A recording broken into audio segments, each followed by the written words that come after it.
देखिए, एक महंगाई सच्चाई है, इससे पूरे तरीके से इनकार नहीं किया जा सकता है। अगस्त में हमारे देश का जो इन्फ्लेशन रेट है वो 7.01% है, जो फिर भी दुनिया की जो बाकी देश हैं उनके तुलना अगर आप करेंगे तो उससे काफी कम है। अभी जर्मनी में 7.5% है, यूरोपियन यूनियन में 8.9% है, यूएसए में 9.1% है, स्पेन में 10.8% है। और कांग्रेस के युवराज राहुल गांधी ने जिस धरती से जाकर भारत की महंगाई की बात की थी, जो सामान्य तौर पर किसी विपक्ष के नेता को नहीं करनी चाहिए, उस धरती ग्रेट ब्रिटेन पे भी महंगाई दर 9.4% है। तो बाकी देशों के तुलना में हमारी महंगाई दर फिर भी संतुलित है और हमने काफी हद तक इसमें कड़े कदम उठाकर जो अगल बगल सुनामी आई हुई है, जो अगल बगल के बांग्लादेश की बात करें या श्रीलंका की बात करें, जहां की इकोनॉमीज बिल्कुल ध्वस्त हो गई हैं। श्रीलंका में तो इकोनॉमी अब बिल्कुल नामोनिशान नहीं रहा है और इन्फ्लेशन वहां पे 200% के आसपास है।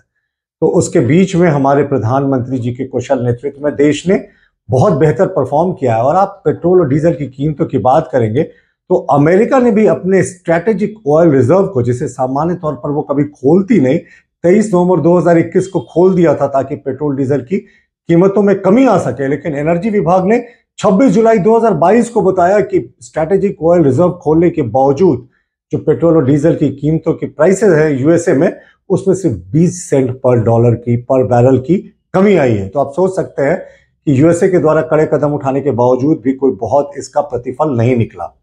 एक प्रतिष्ठित मैगजीन है ब्लूम्सबर्ग, उसने बताया कि अभी मंदी का जो खतरा है वो पूरे विश्व में बहुत बड़े तरीके से मंडरा रहा है और अभी अमेरिका में करीब 38% मंदी के आने का खतरा है, चाइना में 20% के आसपास खतरा है और साउथ कोरियन जैसी बूमिंग इकोनॉमीज में भी ये 25% के आसपास है। लेकिन उसी मैगजीन ने कहा कि भारत की कड़े आर्थिक नीतियों के कारण, प्रधानमंत्री के कुशल नेतृत्व के कारण ये खतरा भारत में 0% है, यानी बिल्कुल नहीं है। और आप देखिए, हमारे देश में लगातार कोरोना काल में हमारी सरकार ने 80 करोड़ लोगों को लगातार भोजन उपलब्ध कराया, राशन उपलब्ध कराया, जिसकी कुल कीमत 2,71,000 करोड़ रुपए आई थी। तो इसको भी बैलेंसिंग करने की आवश्यकता होती है। और जो सबसे अंत में जो अभी बार बार ये बात हो रही है कि रुपया का जो गिरावट है वो लगातार हो रहा है, देखिए ये एक सच्चाई है। रुपया अंतर्राष्ट्रीय बाजार में आप तुलना करें तो डॉलर के मुकाबले गिर रहा है, लेकिन ये फिर भी अगर मैं बात करूं आंकड़ों के साथ कुछ देशों की तुलना में, तो जापान में ये 20% डॉलर के मुकाबले वहां की करेंसी गिरी है। यूरोप में एवरेज 13% ये करेंसी गिरी है, जबकि हमारे देश में ये सिर्फ 7.5% गिरी है। तो बाकी देशों की तुलना में हमारे यहाँ जो रुपया है उसका डिप्रिसिएशन कम हुआ है।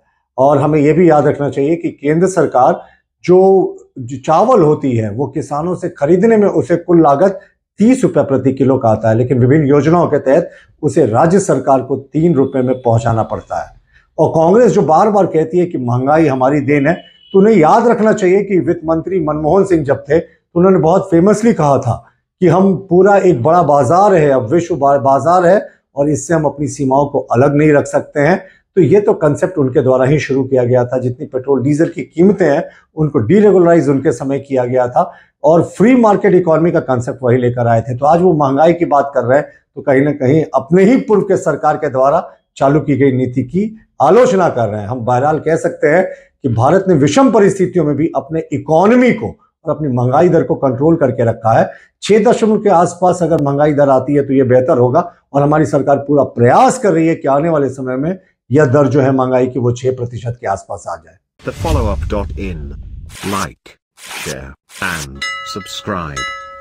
www.thefollowup.in